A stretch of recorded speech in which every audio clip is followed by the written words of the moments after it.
Ang provincial government sa Lanao del Norte nagpahigayon og press conference sa nakalabayang semana aron pagpatin-aw kalabot sa suspension order sa sangguniang panlalawigan sa Lanao del Norte nga giisyu ngadto kang kauswagan Mayor Romel Arnado.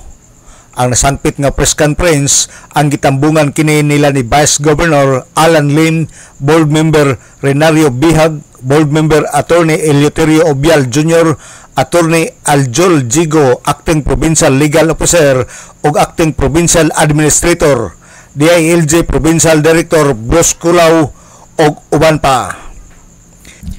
Gipatin-aw ni Board Member Attorney Eleuterio Obial Jr. ang may tungod sa suspension order ni Mayor Romel Arnado o kini gasumikad sa gipail nga reklamo nga administrative case nila ni Barangay Kapitan Hubas o Barangay Kagawad Dinsing sa Barangay Bagong Bayan, lungsod sa Kaswagan ngadto sa sangguniang panlalawigan nga matud pa adunay abuse of authority. Kay numduman nga si Mayor Romel Arnado sa lungsod sa Kaswagan ang miisyo og preventive suspension ngadto nila ni Barangay Kapitan Hubas o Barangay Kagawad Dinsing. Si Mayor Romel Arnado dunay gi-issue preventive suspension against Barangay Chairperson of Barangay Bagong Bayan sa lungsod sa Kaswagan. Aside from the Barangay Chairperson, kauban sa preventive suspension ang isa sa mga Barangay Council member, si Councilor Fortunato Densing, no? Si Kapitan Hubas o si Councilor Densing nag-file og administrative case before the sangguniang panlalawigan of the province of Lanao del Norte for grave abuse of authority because of the suspension order issued by Mayor Romel Arnado. Now, ang ground sa ilahang complaint, no, grave abuse of authority, kay gi-issue ko na ni Mayor Arnado ang suspension order without complying the requirements of the law. Sa atong balaod na God, particularly Section 63 sa Local Government Code, before a mayor can issue a preventive suspension against elected barangay officials, there are legal requirements that must be met before such suspension order be issued. No? Sa Section 63 sa atong Local Government Code, klaro kayo dito na before a suspension order may be issued, the issues must first be joined. Ngunit isa sa mga kondisyon. Buti pasabot nini na kinahanglan mag-file usa og answer ang respondent, no? So ang second requirement, no, before a suspension order can be issued is that the evidence of guilt must be strong. So kinahanglan ligon ang ebidensya against sa respondent. Ikaduha na, ang ikatulo ang requirement sa atong balaod na gaingon dito nga ang offense must be grave. Ang ikaupat, mo kini ang pinaka importante nga requirements.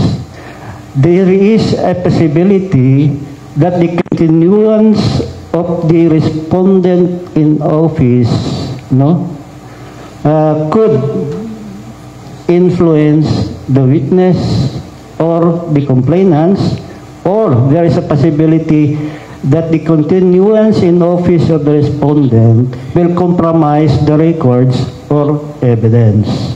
So more kini ang mga requirements that must be complied first before a suspension order may be issued by the mayor. Now, dinhipod sa pag-abot sa paragraph D sa Section 63 sa Local Government Code, nakabutang dito nga any abuse in the exercise of the preventive suspension shall be penalized as abuse of authority. So, klaro kayo. Kung dili ma-comply ang requirement sa balaod, pag-issue of preventive suspension, pwedeng i-penalize ang tao nga ga-issue of preventive suspension as abuse of authority. So, mao kini ang nahitabo sa lungsod sa Kasuagan. Gi-issue ang preventive suspension na wala ma-comply, wala ma-met ang mga legal requirements.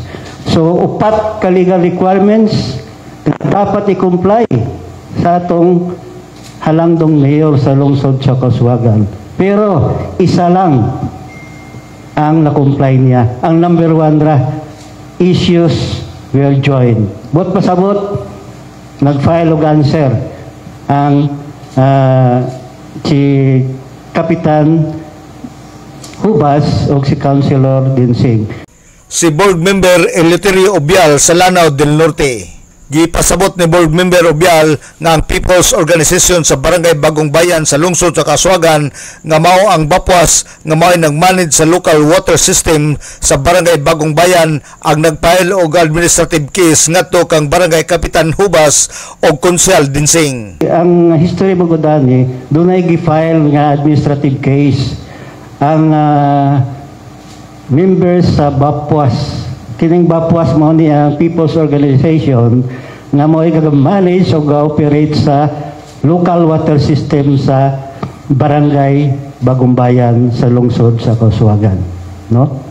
So, ilang gipailan og administrative case si Kapitan Hubas o si Councilor Dinsing tungod kay sa gingon nila nag-interfere kuno. There was interference in the operation and management of BAPWAS. So, maunay grounds nga ilang gigamit para maka-file og administrative case against Hubas and Dinsing. So, pag-abot dito sa Sangguniang Bayan, sa complaint, no? Gipa-answer si Kapitan Hubas o si Konsehal Dinsing. Pag human og file og answer, nag-recommend dayon sila, nag-issue dayon og recommendation, resolution, recommending to the mayor for the issuance of preventive suspension. Si Board Member Obial, dugang pagpasabot ni Board Member Renario Bihag may tungod sa Local Government Code. Section 63 sa tuang Local Government Code. Nadiri upat ka mga rekwisito kanus maka-issue ang usa ka local chief executive og preventive suspension. Upat. So sa gipasabot kanina ni Board Obial, usa lang ang na-met. Wala na-met ang tulo. So dili ni base sa water system. It's based on ani nga mga technicality. So sa ubos, klaro kayo. Any abuse of exercise of the power of preventive suspension, any abuse shall be penalized for abuse of authority. Si Board Member Renario Bihag, sa pagkakaroon ang maong preventive suspension wala pa ma-serve sa mayor sa katarungan nga gibabagan ang nag-serve sa suspension order o wala pa sudla sa municipal hall sa maong lungsod. Alang sa DXDD Radio Kampana, ang radyo sa simbahan, WD45 Dudong Barkamento, Danag sa Dakbayan.